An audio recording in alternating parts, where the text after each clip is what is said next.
நண்பர்களே இங்கே பாருங்கள், 2023 ஒரு பைக் எடுத்திருந்தேன். ஒரே மாதம்தான் ஓட்டினேன் பார்த்துருங்க. மிச்சத்தை அதை இது கொடுத்துட்டேன்.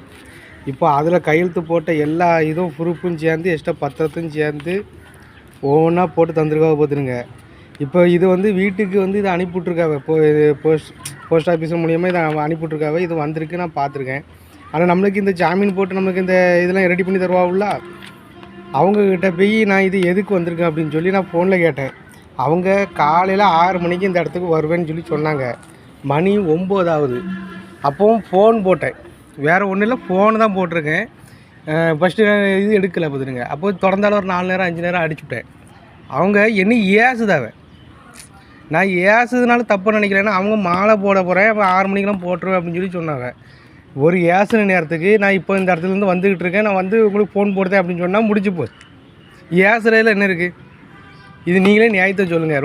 ரொம்ப ஏசிப்டாவே ரொம்ப கஷ்டமாக இருக்குது. ஏன்னா அவங்களுக்கு மட்டும் வேலை இல்லை, எல்லாத்துக்குமே வேலை இருக்குது. அவனுக்கு அவன் சூழ்நிலை தான் தெரியும்.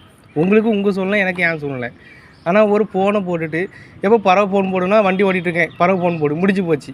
அதை விட்டுட்டு சவுட்டு மணிக்கு பேசுகிறதுக்கு என்னையா இருக்குது? அந்தளவுக்கு நம்ம பழகிக்கிட்டு இருக்கோம் யார்ட்டையுமே. நீங்களே மக்களே பதில் சொல்லுங்கள்.